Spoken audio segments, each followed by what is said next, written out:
Hello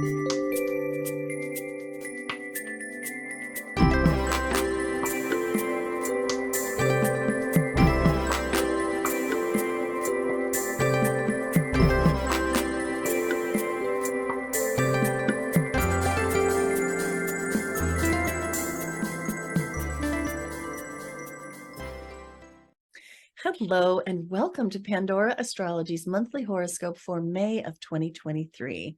We are the astrologers of Pandora Astrology. I'm Jamie Kell Miller. I'm in Berkeley, California. And I'm Julia Mijas, and I'm in San Francisco, California. Let's take a look at what's happening in May. Well, hello, Scorpio. I'm going to begin with your ruling planet, Pluto, the transformer, the metamorphoser, lord of the underworld, and bringer of death and rebirth experiences, usually psychological, not literal. So Pluto has been traveling along through Capricorn and your third house for a really long time, more than a decade, bringing transformation to the arena of communication for you. So you may find that in the last decade, you've gone through a lot of changes which have been triggered by conversations that you have with other people and ideas that you learn. This year, however, Pluto is starting a new journey into Aquarius. And Pluto's really only going to dip forward into the very, very itty-bitty beginning of Aquarius, just 0 degrees, and only for a couple of months before backing up into Capricorn and your third house again. Aquarius is a very different sign from Capricorn. During Pluto's long-term trek through Capricorn over more than the last decade, he's been bringing transformation to authority and hierarchy all over the place. Like we've seen transformations and falls from grace among authority figures in governments and corporations. You could probably implicate Pluto in the Me Too movement, for example. But when it comes to Aquarius, the landscape is going to change a little bit.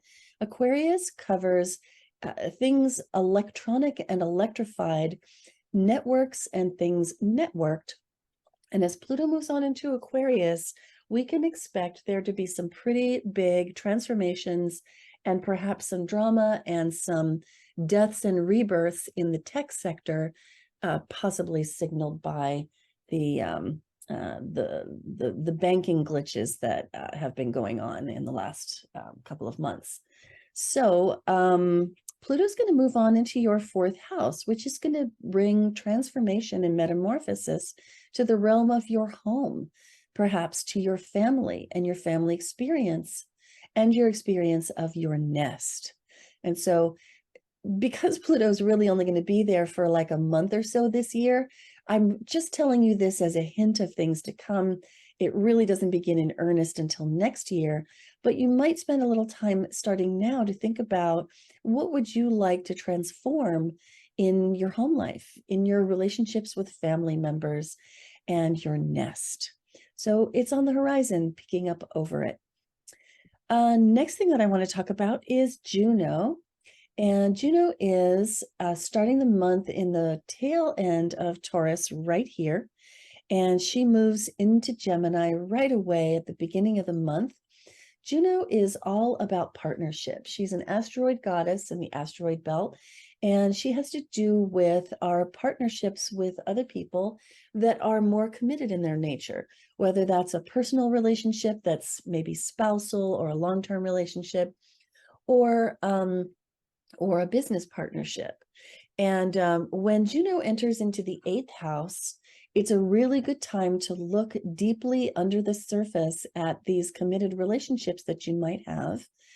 And also your social network. I mean, Juno is quite the networker. She's a matchmaker for sure. And to ask yourself what's going on underneath the surface. That's a very 8th house question to ask Juno. What's going on beneath the surface in your marriage or in your business partnership? How can you rummage around in that stuff underneath the surface in order to create a deeper bond with your spouse, or to get more trust happening between yourself and your business partner? And it might involve a look at the finances that you share with that person, especially if it can be a very open book conversation, where everything is out on the table, no mysteries, nothing hidden, and you can just talk it through and learn whatever you need to learn, and just make sure that things are, things are going well and benefiting both of you in those partnerships. So that would be a good way to spend this Juno movement through the 8th house. Now, the other thing I want to talk about right now is that Ceres is going direct this month, and I'm so glad. We've been waiting for months for this to happen. Ceres is traveling along through Virgo in your 11th house, having started her retrograde journey back in early February in your 12th house, and perhaps bringing up to the surface some hidden things, financial things most likely. Ceres absolutely has to do with money.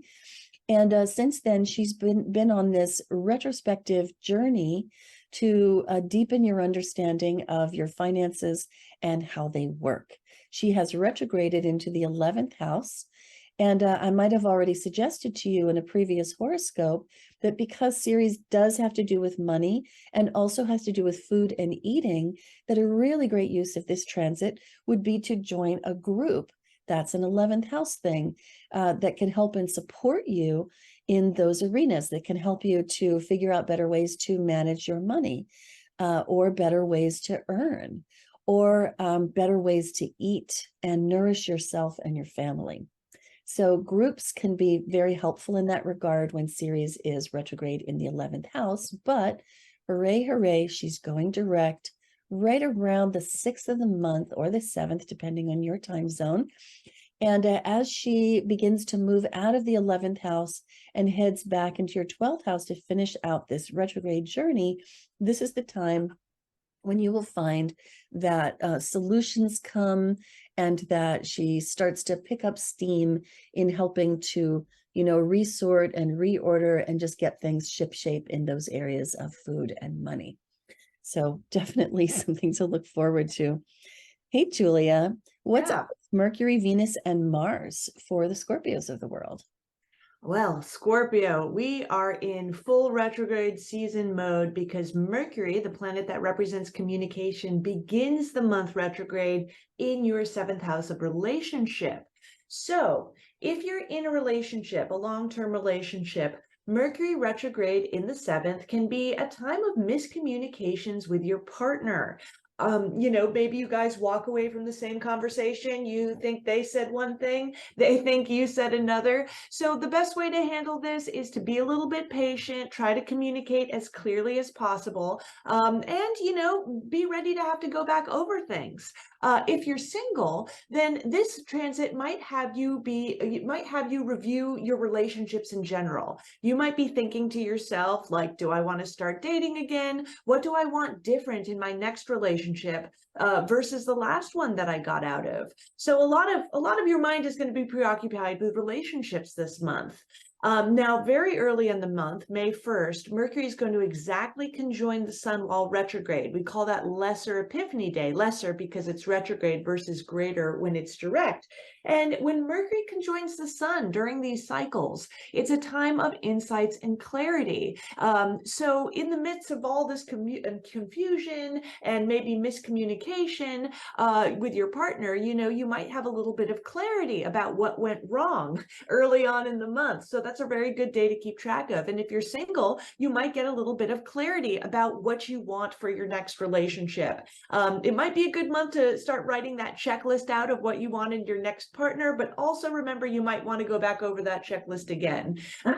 Then on May 14th, Mercury finally goes direct in this house. And then I'd say a week after that, we can officially say the retrograde cycle is over because Mercury will be back up to normal speed in the sky.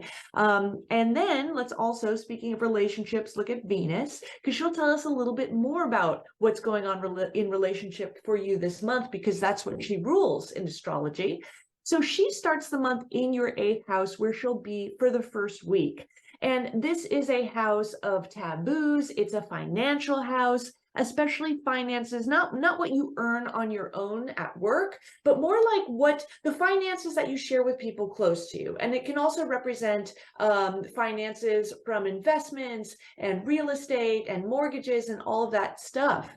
So with Venus in the eighth at the beginning of the month, this could be a time where maybe if you're in a relationship, your partner shares more of their finances with you in some way. Maybe they say, hey, you know what? We should open up a joint credit card. My credit's pretty good. I want to bring you on board. Or maybe they get a raise. Maybe they share something or take on some more of the bills because of that, which is also very nice. And Venus in the eighth house can be a time where you're drawn to more sort of the dark side of life, more sexual taboos as well. It can be a pretty amorous transit. Then by May 7th, Venus enters your ninth house, where she'll be for the rest of the month. You are just going to be getting pleasure and enjoyment from from having new experiences, from maybe going new places, because this is a travel house. For the single Scorpios out there, this could be a lovely time to have a little holiday romance if you're planning a spring trip anywhere, or maybe planning out your next trip over the summer, for example. It can also be a lovely time if you're in school or applying to any types of schools or workshops. Anywhere where you could learn new things is where you're going to want to be this month, because you're just going to be getting so much enjoyment and pleasure from it. And then finally, I got to mention Mars. Mars is definitely one of the feistiest planets out there. He's a little bit trickier to deal with, but you know, Mars also is very important too. Mars can be our effort, our drive, but it can also be where we run into conflicts and frustration.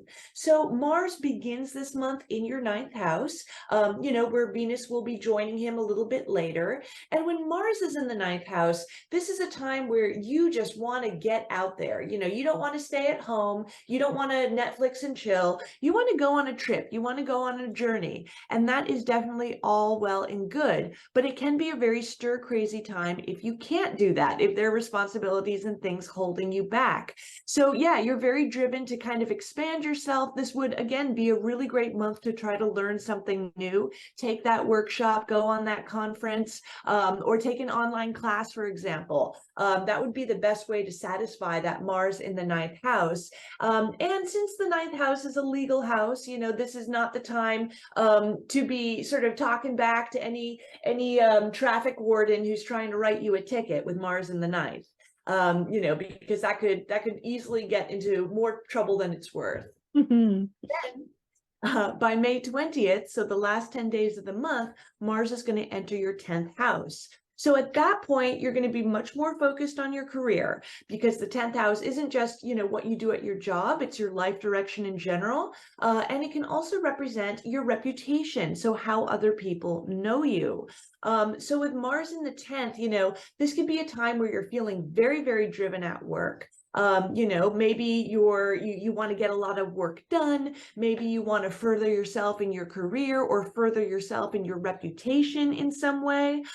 This is not the time to start any sort of public fights with Mars in the 10th house. Like if you have an online presence and and everyone can see sort of what you post, for example, you might get a reputation for being a bit obnoxious or being a bit pushy. So, try to keep it kind of sweet in terms of your public image with Mars in the 10th here. And since the 10th house can also represent authority figures in our life, and those are basically anybody who tells you what to do, you might not be seeing eye to eye with authority figures. So that might be your employer, that might be parents or teachers, so try to be in as compromising a mood as possible and try to take that energy out by getting tons of work done, so they can't be too upset with your performance, for example. Mm-hmm. Hi, Jamie here. I just wanted to say thank you for watching this video. And if you're enjoying it, please consider becoming a patron on Patreon. Your support helps keep this content free, and you can also get access to workshops where I will cast your chart live in the workshop. The link can be found in the description below. Thanks again, and let's get back to the video. Well, this month we've got 2 moons to look at, beginning on May 5th. With a full moon in Scorpio, your own sign. That moon lands right here in your first house. Now, a full moon is usually a time of high emotions and oppositionality. The moon and the sun are opposed to each other after all, and sometimes this gives rise to a dynamic that can play out in our relationships. When the moon is full in Scorpio, I would think it's even more passionate and intense. So this moon might really be characterized by strong emotions for you in particular, Scorpio, and you might even feel like you are very caught up in what you're feeling and identifying very strongly with your point of view and facing somebody who is rather stubbornly resisting you or trying to ground you, perhaps, which isn't always a bad thing. It may sound like a bad thing, like a parental thing, but sometimes it just means, retethering yourself to something that's concrete. And that can really be useful when you're sort of caught up in like a hurricane of emotions. Now, this particular moon is not just any full moon, it's a lunar eclipse. And lunar eclipses also really amp up the intensity of a moon.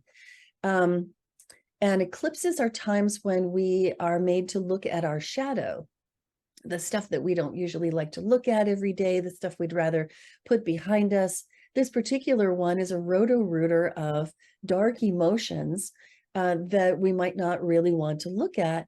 And for you, it might be emotions that you really identify with and might be very attached to and have a hard time letting go of.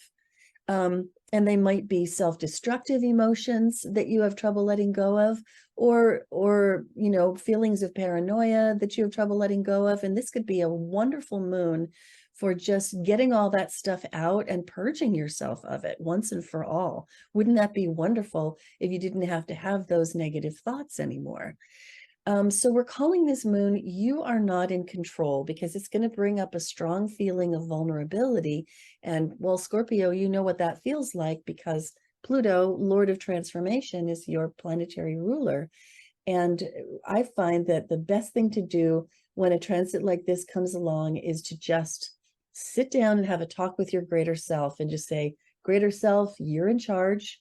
I am not in charge of my life. I'm just the pawn on the chessboard of life. You are the one who's playing the game.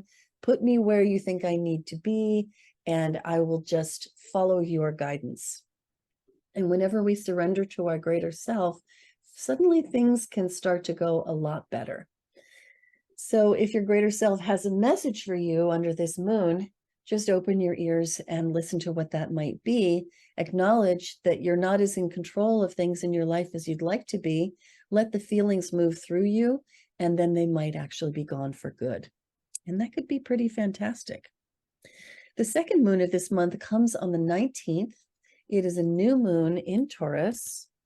And this moon is super loaded with harmony. It lands in your 7th house of partnerships. And just check out how full and busy this 7th house is. It's so full that the software has to struggle to make the house big enough to fit all the things that are sitting here in it. So this 7th house does suggest that this new moon is going to be very much about your relationship. As Julia said, this is a house of partnership. And when there's a new moon here, and new moons, they bring new beginnings, they plant seeds. And this particular one is planting, I would have to call it like very fertile seeds. In other words, this moon is a great time for new beginnings that you want to really take hold and go forward in a solid way, and especially in the realm of your partnerships, whether that's, somebody that you live with, somebody that you co-parent with, that you're married to, that you're in a long-term relationship with, or whether it's somebody that you partner with at work or on a team with at work, or even just a best friend of duration that you share many aspects of your life with. Any of these people you could make a great connection with under this moon and plant the seeds for even better relating in the future. Now, as I said, this moon contains a lot of harmony. There's a beautiful grand trine involving Ceres and Pluto. When Pluto trines a moon like this, it brings transformation and metamorphosis, shedding that, skin, that outer layer that you didn't really need, but didn't know that you didn't need, and it doesn't even have to hurt. And so that can be truly fantastic. more harmony with Mars and with Neptune. And this moon is also really good for fertility. And I feel like I should tell you this because with this moon landing in your 7th house, if you happen to be the man in your relationship and you have a female partner and the two of you have been trying to conceive, this could be a time when you're met with success. So definitely be trying this month. And if you don't want to conceive, be using the contraception for sure. The last thing I want to tell you about is the seasonal change. The sun, as usual, spends most of the month in one sign and then transitions around the 20th or 21st into the second sign of the month. This month, it begins in Taurus right here, bringing all that emphasis to your 7th house and making your, much of the action in your world this month about the connections that you have with other people and how those are going. And as the month moves on, we get to the 21st, the sun moves over here into Gemini. And this, giant Taurus formation begins to break up. And we see some emphasis in your 8th house, which is the house of the deeper layers of relationship, the more intimate layers of relationship, perhaps your sex life with your partner, perhaps your shared finances or other kinds of resources, or relationships that you have with consultants to do with your finances, like your tax consultant, like your investment consultant. So as the sun changes houses, changes signs in your chart, we have to remember that sunlight is best represented psychologically by attention. And like sunlight, wherever you shed your attention, things can thrive, flourish, and grow. And so when the sun comes into the 8th house, you want to put your high quality attention into the more mysterious and hidden corners of your life, where you maybe don't know what's going on. You want to shine a flashlight into those areas and see what you can uncover and what you can bring some sunlight to.